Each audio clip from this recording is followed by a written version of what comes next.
Hey guys, Apprentice Alex here. Holy crap, World's Strongest Man wrapped up yesterday, and wow, what a competition. First thing I've got to say is huge shout out to Liz Shaley and Nicola, spacing on her last name. Sorry, I'm doing this from my car as I'm driving to the gym for my morning workout. Got some pressing today. Going to be doing some log work on my Viper technique, hoping that'll translate over to the keg press in my next comp because I don't have a weighted keg to train on. I'm hoping to get down to Titan barbell to do that. Anyway, that's not important right now. What's important right now is that World's Strongest Man, this has been a historic World's Strongest Man. This was unbelievable. So I actually, I went through and I did predictions for the group stages, and I recorded a whole video on that, and I never released it because as soon as I finished, I was thinking back and I started second guessing myself, and I just never got around to making a thumbnail and or re-recording the video or any of that.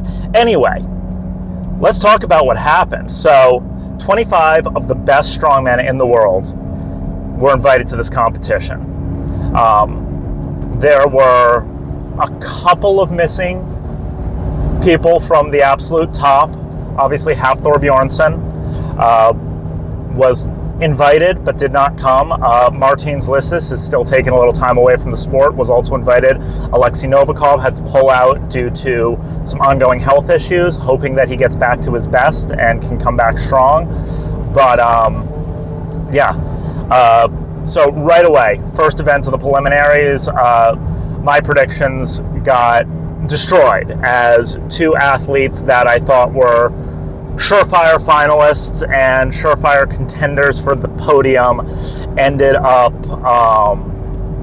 going out on the first event with injury. Both of them pinged biceps. That was Luke Richardson and Evan Singleton, both athletes who have had a lot of injury struggles in the past. So really hoping that those guys can come back strong out the other side of this. I know Evan is determined to return as soon as he possibly can at his best, but Luke Richardson, after this is going to be his 6th surgery before he turns 30, so he's going to take the rest of the, he's announced that he's going to take at least the rest of the year off, really go completely drug-free, and really consider what he wants to do for the future.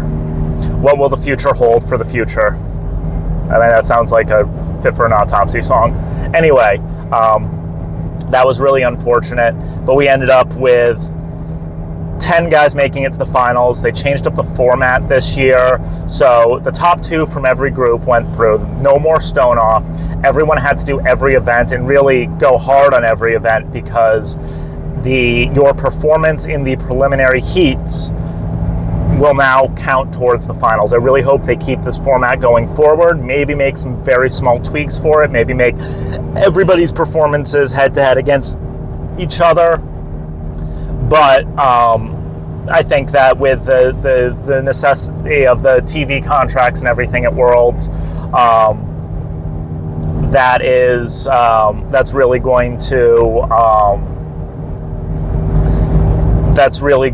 to the groups make sense for that, but who knows how once the contract's up, I think it's up in the next year or two, how they'll renegotiate and everything, and maybe they can make it all 25 going, head to head in the heats or in the preliminaries instead of having, the heat system. But anyway, that's besides the point.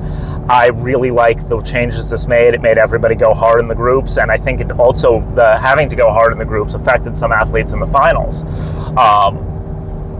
But in going into the finals, obviously, again, I'm driving, so I can't pull up my notes, but in the finals, the top 3 were to be expected. Mitch Hooper coming out first from the heats.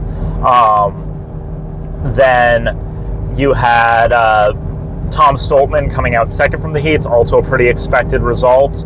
And finally, you had rookie Reno Nell coming out of the heats in 3rd place, which is an incredible debut. There's only a handful of guys that have won their group on their debut. That's already an impressive feat right there. But things got even crazier as we went into the first event, which was the Zurcher Carry into Hoist, sponsored by Knack Tools. Knack is... They always bring, ever since they started sponsoring World's Strongest Man, they bring great equipment. They had this Zurcher yoke with 2 big toolboxes, and then they were hoisting a giant tool chest, like job site tool chest, up into the air on a pulley. Some people were saying it was a little light. I think that it could have been a little heavier, but I think that looking at the times, there was a far enough spread that this really showed that only one guy didn't complete it, which was Shane Flowers. Unfortunately, I guess he picked up a little bit of food poisoning, some undercooked chicken that had him dehydrated. So he passed out on the Zurcher Carry, and it kind of whacked him. But he was totally fine. He actually went on to do quite well in the finals.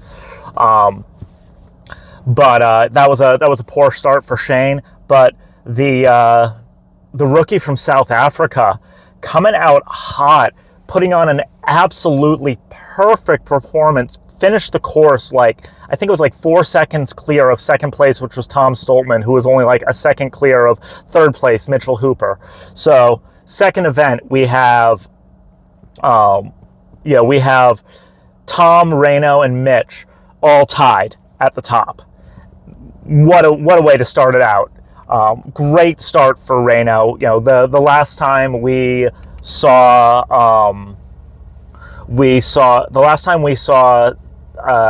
someone win their group and then come out and win the opening event of the finals, that was Mitch Hooper's debut year in 2022. But he kind of floundered after that terrific start, ended up coming 8th, which again, for a debut year at World's Strongest Man, that's an impressive performance.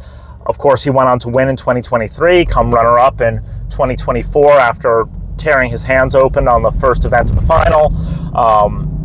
But there were a lot of questions around Hooper and his headspace. His training looked phenomenal, but he had some personal drama. I'm not going to go into that too much right now. I'll just say that, he did a shitty thing and he's going to have to live with the consequences of that. But I'm also not over here, saying that he should be banned from the sport I'll just say it. He cheated on his wife. Shitty thing to do. In the grand scheme of, celebrity scandals, he didn't advocate genocide of a minority. He didn't commit violent acts. He didn't, sexually assault anyone. He did a shitty thing. So the big question was, how would that affect his headspace? And based on his heats performance and his first event performance, he seemed not at his absolute best. He underperformed in the heats on the deadlift, but he still came out on top of the heats. So I think everyone was thinking that we were seeing a Hooper at 80-90% of what we expected him to be. Next up was the 18-inch deadlift. Before I go on to the 18-inch deadlift, I want to give another shout out to one other athlete, Patty Haynes, in his first World's Strongest Man, making the final, put on a cracking performance in the carry and hoist.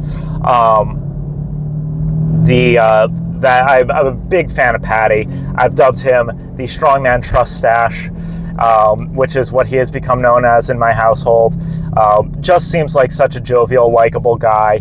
Brilliant mustache on him. Really pleased to see him, coming out strong. He kind of came out of the heats, low mid table. I think he came 4th on the carry and hoist, so good start to the show for him. But man, Reno just did not miss a beat. Every part of that was perfect. You had experienced commentators thinking they genuinely did not think that it was possible to do that event faster. Now we go on to event 2. So picking up where I interrupted myself there. Sorry, the ADHD is acting up.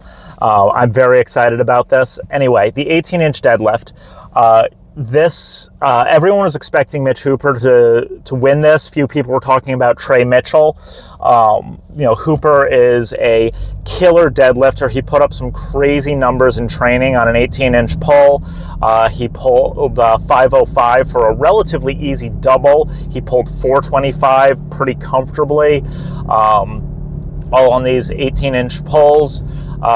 So everyone was talking about him. Obviously, Trey Mitchell doesn't post a lot of training footage, but he's pulled 470 raw, and we found out that he was going to be lifting with a suit at this competition.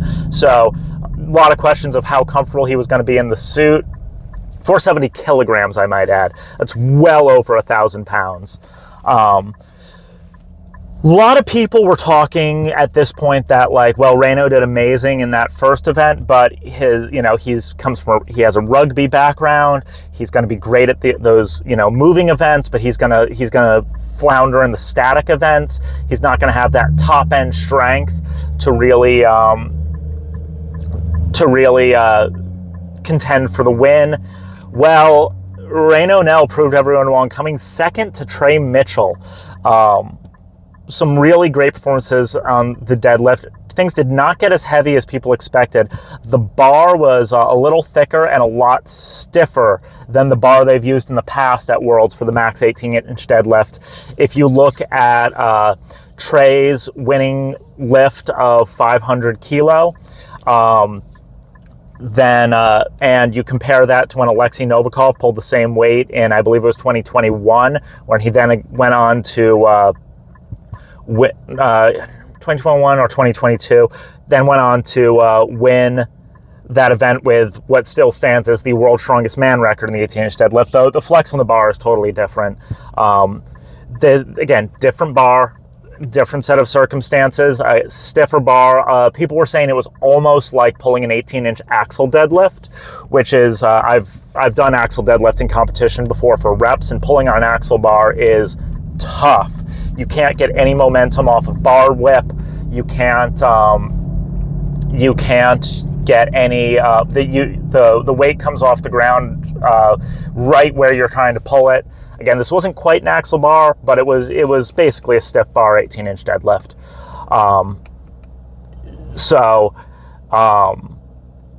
You had Luke Stoltman made the opening lift and then missed the second lift. They started at right around 400 kilo, then went on to, I think it was around 430 they did for the second weight jump. Then it was 465, 490, and 500. And then if people had to go higher, they were going to go for a new world. They were going to jump into a new world record, or a new world strongest man record, I should say. Worlds likes to have their own records on things, and with the variance in bars on the 18-inch deadlift, it really is hard to quantify what an actual world record in this event is. So you had Pavlo Kordiaka went out on that second finish, completed that second lift. Luke only got the opener. You had then there were a few other things. I'm pulling into the gym right now, so I might be able to pull out some notes for you all here. Sorry, I'm again all over the place here. I'm just buzzing with this Worlds. And anyway, you had now I can't get notes because I'd have to close the camera. What do I know? Anyway, you had a whole host of guys pull the 465, and some people just called it a day there, and others went on to the 490. The only two athletes to successfully pull the 490 kilogram. So what is that?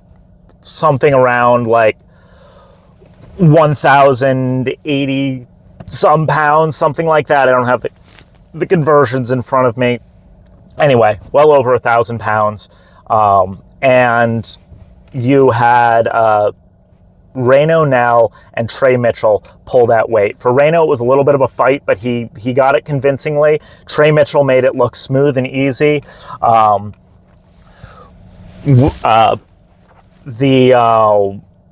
some big surprises. Mitch Hooper was a big favorite over Tom Stoltman on this event. They ended up tying on 465. Hooper couldn't even get the 490 off the ground today, which is crazy after how amazing his training looked.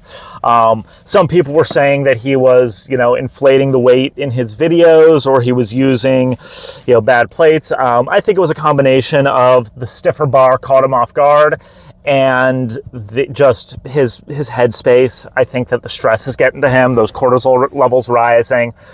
This was the moment that we realized that Mitch really wasn't really at his best.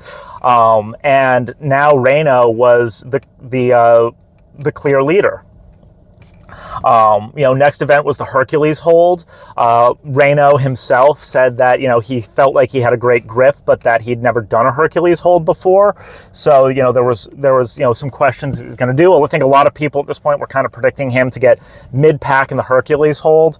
But Reno now taking a first place and a second place to start out his competition. He was in a good position going into this third event. And he really, if he wanted to keep that lead, he was going to have a good performance here. And oh boy, did he deliver. Shout out to Eddie, the singing strongman Williams, for smashing the world's strongest man record on the Hercules hold on this brand new apparatus, by the way, which everybody was saying is harder than the previous world's strongest man Hercules hold, which everybody said was harder than the Giants Live Hercules hold. So, man, Mark Felix, watch out. Your record might fall soon, because Eddie freaking Williams, unbelievable performance. And then in second place, once again, the South African rookie, Reno Nell.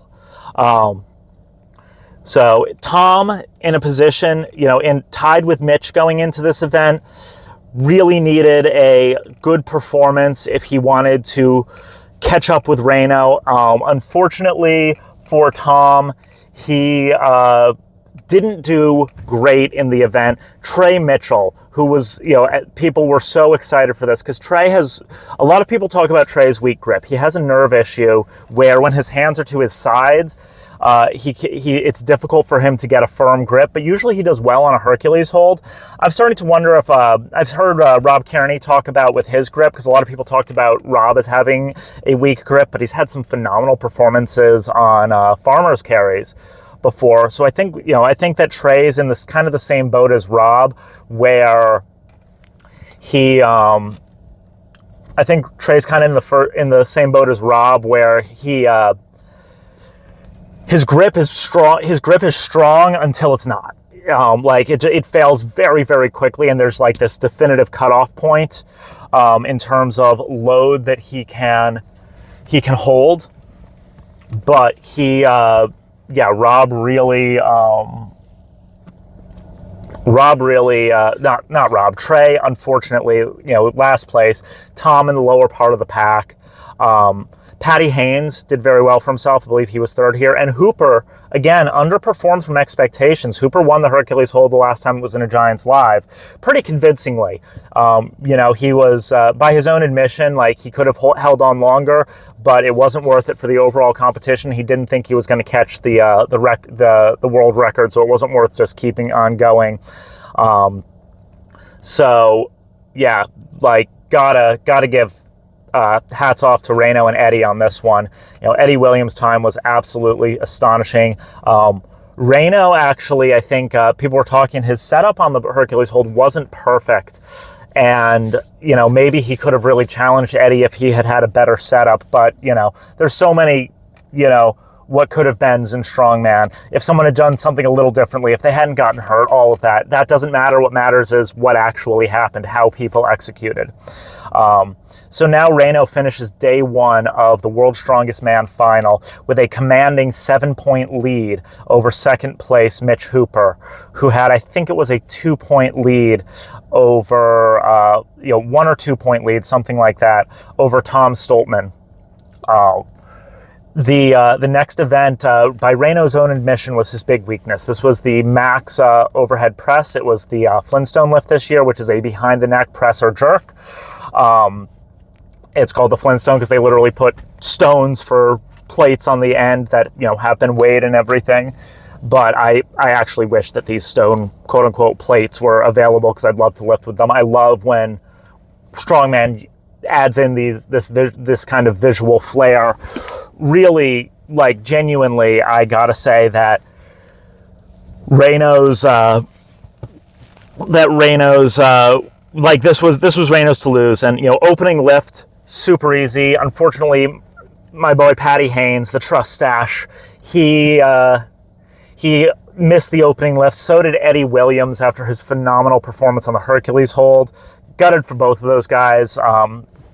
You know, fans of both of them. I think, you know, Eddie, obviously, voice of an angel, monstrously strong, really showing that he, you know, to take even though he, I think he came last overall in the final, but he still took an event win and really showed that he deserves to be at this level of competition. He's worked hard. He's grown so much over the years.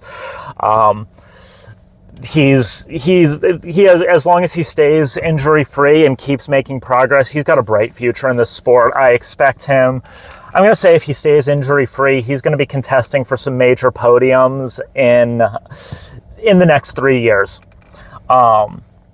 That's my prediction for Eddie Williams. I could be wrong there. I hope he's contesting faster. He obviously podiumed at a Giants Live, but like the big four shows. Patty Haynes, again, really gutted to see him miss that opening weight.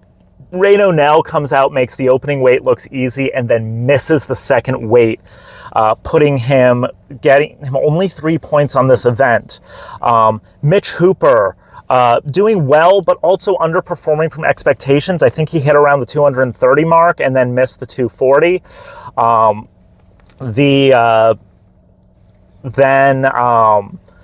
Tom Stoltman and Trey Mitchell tying for first on this. Trey, again, just showing he is one of the statically strongest men on the planet. Tom Stoltman reminding people why he is a 3-time world's strongest man. And I believe it's 6 times in the top 2 at World's Strongest Man now. Like, he is, when Tom Stoltman is switched on, he is a threat in any competition. He has some events that he struggles a bit with, but his overhead press looks so convincing. He got so close to the 200, I think it was 251 kilo, something like that. He got so close. He got it up, but he just could not stabilize and then dropped it. You know, Hooper's split jerk technique is not perfect, but it is strong. He's kind of one of those guys that if he can get everything aligned, there's no telling what he would be capable of, but he missed his 240 lift. He fought for it. He fought for it hard, but it ended up getting away from him. Actually, broke the barrels they were picking off of. They had to rush over and do some things. Also, they had Lucas Hatton, who failed to make the finals, come out and show the world that he is probably the best all-around overhead presser in the world. He broke the world's strongest man record. He went for a all-time world record, all-time overhead press world record. Narrowly missed it. The pop was there. The bar was just a little bit out of alignment, and he couldn't get it stabilized, and he dropped it almost immediately. He didn't try to fight it with that. That's over 600 pounds overhead. If he tried to fight that, there was a real chance he could have gotten hurt. But, you know, I think that if everything aligns, I think he's capable of that weight and maybe even more. Great effort for him. Great to see him, him get invited out to do a little exhibition lift there, give the other guys a little extra chance to catch their breath. But then going into the Atlas Stones, we had Reno Nell leading by just 2.5 points, with Mitch Hooper and Tom Stoltman tied right behind him.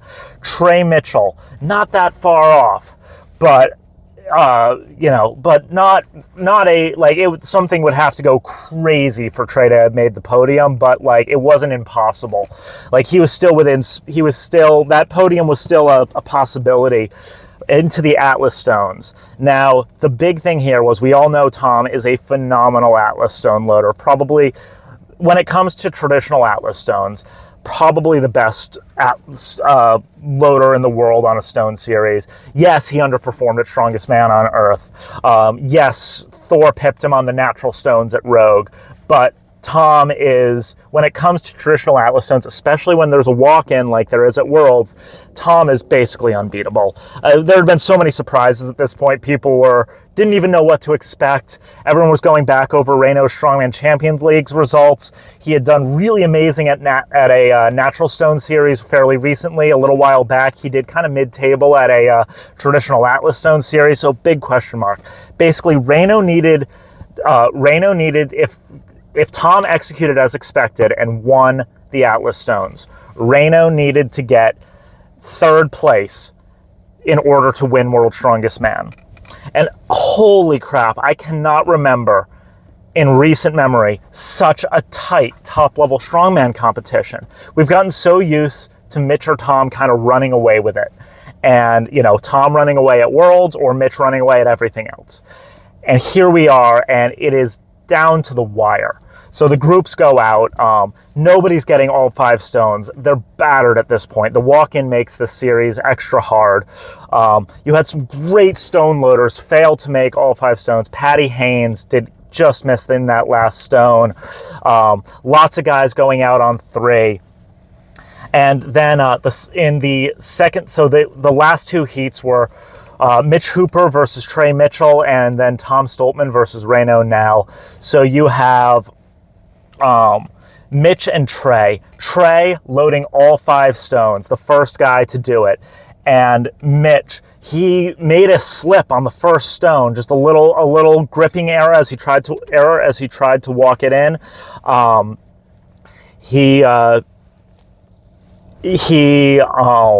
But then he managed to get it together, actually caught up pace with Trey onto the 4th stone. Really ended up with a really solid time on 4, but couldn't quite load the 5th. Mitch was the pretty comfortably the fastest on 4 stones, even with that slip up. Then you have Then you had the final heat. Tom Stoltman versus Reno Nell. If Reno could load all 5 stones, he had the win. If Reno could beat Mitch Hooper's comfortable lead time on 4 stones, he would have the win. If he got behind Hooper, Tom Stoltman would be the 4-time World's Strongest Man. Tom Stoltman did what Tom Stoltman does. He dominated the Atlas Stone run. He did all 5 stones faster than most of the guys that got 4. I think it was like 41 seconds. Crazy fast time from Tom Stoltman. And Reno Nell loads the 4 stones quite quickly, struggling with that 5th stone. Can't quite get it. He fought, and we knew that his time was good, but we genuinely didn't know if his time was going to be faster than Mitch Hooper's, because that's the guy that he needed to beat to win. They're waiting out there. We're listening to the Strongman radio broadcast as we hear the announcer's voice come through Liz's mic. Your 2025 World's Strongest Man is Reno Nell. Oh my God, what a dramatic finish. This has, I love Strongman, but I've got to say, I've gotten a little tired of the mogging over the past year. It's been this world so exciting, so many twists and turns. Reno beat Mitch's time to load 4 stones by less than a full second. Oh, half a point in it. And Reno Nell, this is historic. Let me go through some reasons this is historic. This is the first time a rookie has won their World's Strongest Man debut in their debut year in 28 years, since Juho Ahola in 1997. This is the first time we have had a man from South Africa, the continent of Africa, or even the Southern Hemisphere win World's Strongest Man. This is just unbelievable. And to go into a little bit of info about Reno, he is a full-time electrical engineer for a company that designs low-cost alternative energy solutions. Holy crap. the guy's intelligent. He's humble. There's some great pictures and videos around now. I gotta say, one of my favorite things hearing on the Strongman radio broadcast was Evans Nana, the man from Ghana, cheering so hard for Reno, yelling things like "Show them the strength of the sons of Africa" out there. Like, what an incredible debut performance. Like I said, absolutely historic World's Strongest Man. Tom Stoltman, now 6 years in a row that he's been top 2 at World's Strongest Man. 3 second places, 3 first places. Like, oh my word. Tom Stoltman is, like, he shows up at Worlds. I really hope he can put it together for some of the other big shows. Because, man, I hope Tom gets things. Mitchell Hooper, not on his A game at all throughout the final, but still managing a comfortable 3rd place. Trey Mitchell, 4th place. Unbelievable performance on the deadlift. Unbelievable performance on the overhead press. Obviously, great showing on the stones, but just, couldn't do it. Patty Haynes, 5th place at his first World's Strongest Man. And the crazy thing with Patty is he was called up to Europe's Strongest Man as a reserve. Pavlo Nekonechny, Wide Pavlo, pulled out, and that allowed Patty to compete. He got 2nd place there, did really well for himself. And then 5th place at his first World's Strongest Man. That is a mission statement right there from Patty, the Trust Stash, the Dark Horse, the Baddie, Haynes. Like, great showing from him. I'm super excited to see Trey Mitchell at Strongest Man on Earth. I think he's going to do incredibly there. Lucas Hatton, I want to give the shout out to, because again, might not have done what he wanted in the heats. Super, self-critical in a very positive way in his videos since, talking about how he really needs to work on his conditioning.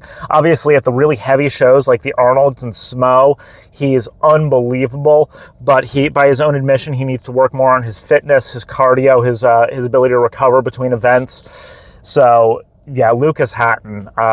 Looking forward to seeing what he does. Maybe a little leaner and with a little more conditioning. He's going to be a threat anywhere soon. I'm excited to see how he's going to approach his first Giants Live, which is coming up relatively soon. He's going to be at the Strongman Classic, the Royal Albert Hall.